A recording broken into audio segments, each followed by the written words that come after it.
अस्सलामुअलैकुम।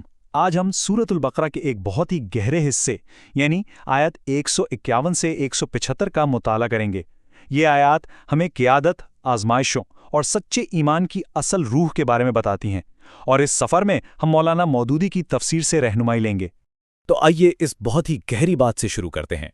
ये जुमला इस पूरी बहस की बुनियाद है। उम्मत मुस्लिमा को रूहानी पेशवा मुकर्रर करना कोई मामूली एजाज़ नहीं था, बल्कि ये एक बहुत भारी जिम्मेदारी थी, और इस जिम्मेदारी के साथ आने वाली थीं बहुत बड़ी आजमाइशें। तो ये सारा मामला शुरू कैसे हुआ? कुरान बताता है कि क़िबले की तब्दीली सिर्फ एक सिमत का बदलना नहीं था, बल्कि ये क़यादत की मुंतकिली का एक खुला ऐलान था। ये अल्लाह की तरफ से एक बहुत बड़ी नेमत थी, लेकिन साथ ही एक वार्निंग भी थी कि अब इम्तिहान का वक्त शुरू होने वाला है। यानी सीधी सी बात ये थी कि इस नई क़यादत को सिर्फ एजाज़ नहीं दिया जा रहा था, बल्कि इसे मुश्किलात की भट्टी से गुजारकर परखा भी जाना था। ये इस उम्मत के आज़्म और ईमान का एक इलाही इम्तिहान था। लेकिन सवाल यह है कि इतनी बड़ी आजमाइशों का सामना आखिर किया कैसे जाए? कुरान सिर्फ मसला बताकर छोड़ नहीं देता, बल्कि फ़ौरन उसका हल भी बताता है। वो औजार भी देता है जिनसे इन चैलेंजेस का मुकाबला किया जा सकता है। तो पहला और सबसे अहम हथियार जो दिया गया वो है सब्र। और यहाँ सब्र का मतलब सिर्फ चुपचाप सब कुछ सह जाना नहीं है। ये एक बहुत वसी तस्वुर है। इसका मतलब है हिम्मत, साबित कदमी और इस्तिकामत के साथ हर हाल में डटे रहना। सब्र के साथ साथ जो दूसरी चीज़ ताकत देती है वो है नमाज। नमाज अल्लाह से एक बराह रास्त कनेक्शन है, एक ऐसा ताल्लुक जो किसी भी आजमाइश से गुजरने के लिए रूहानी तवानाई फराहम करता है। और फिर कुरान मौत के बारे में हमारी सोच को ही बदल देता है। ये आयत कहती है कि जो अल्लाह की राह में अपनी जान दे उसे मुर्दा मत समझो। मौलाना मौदूदी के मुताबिक ये नज़रिया उम्मत के दिल से मौत का खौफ निकालने और उसमें गैर मामूली हिम्मत पैदा करने के लिए बहुत ज़रूरी था। अच्छा, तो आजमाइशों और उनसे निपटने के औजार बताने के बाद अब कुरान कुछ उन बुनियादी उसूलों को वाज़े करता है जो इस नई उम्मत की पहचान बनने वाले थे। इसकी एक बेहतरीन मिसाल हमें सही की तारीख में मिलती है। सफ़ा और मरवा के दरमियान चलना कोई नई ईजाद नहीं थी, बल्कि ये एक बहुत पुरानी इबादत थी जिसे शिर्क की आलाइशों से पाक करके इसकी असल शक्ल में बहाल किया गया था। इसी तरह एक और बड़ी जिम्मेदारी ये डाली गई कि इल्म को फैलाना है, इसे छुपाना नहीं है, जैसा कि पिछली कौमों के उलमा ने किया था। हिदायत हर इंसान तक पहुंचनी चाहिए।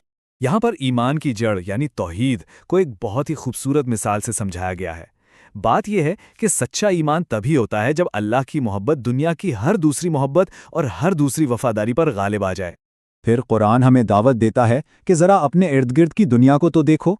जो लोग अपनी अक्ल इस्तेमाल करते हैं उनके लिए रात और दिन के आने जाने में, समंदर में चलती कश्तियों में, आसमान से बरसती बारिश में, हर चीज़ में एक ही खालिक की कुदरत की निशानियां बिखरी पड़ी हैं। अब इन बड़े उसूलों के बाद गुफ्तगू का रुख रोज़मर्रा के मामलात की तरफ मुड़ता है, ख़ास तौर पर इस बात की तरफ कि इंसान के बनाए हुए कानून और अल्लाह के हुक्म में क्या फ़र्क है। ये आयत उन लोगों को चैलेंज करती हैं जो हर बात में सिर्फ अपने बाप दादा की अंधी तकलीद करते हैं और उसी को दलील बनाकर बेबुनियाद पाबंदियां और रस्में जारी रखते हैं। इसके जवाब में देखें कुरान का कानून कितना सीधा और साफ है। ये किसी वहम या पुरानी रिवायत पर नहीं, बल्कि अल्लाह के वाज़े अहकामात पर मबनी है। बस चंद चीज़ें हराम हैं और बाकी सब पाक चीज़ें हलाल हैं। ये तसादुम बिल्कुल वाज़े है। मौलाना मौदूदी ने यहाँ एक ज़बरदस्त मिसाल दी है। वो कहते हैं कि जो लोग अल्लाह की हिदायत को छोड़कर सिर्फ बाप दादा की रिवायत पर अड़े रहते हैं, उनकी मिसाल उन जानवरों की सी है जो अपने चरवाहे की आवाज़ तो सुनते हैं मगर ये नहीं समझते कि वो क्या कह रहा है। और अब हम इस हिस्से के बिल्कुल क्लाइमैक्स पर पहुंचते हैं, जहां कुरान हमें बताता है कि असल नेकी यानी बिर है क्या।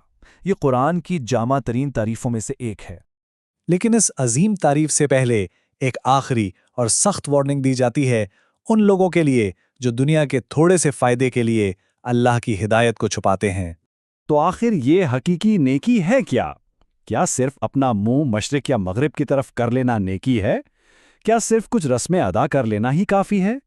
कुरान इसका एक बहुत गहरा और मुकम्मल जवाब देता है। और कुरान का जवाब कमाल का है। वो कहता है कि नेकी कोई एक चीज़ नहीं, बल्कि एक पूरा लाइफस्टाइल है।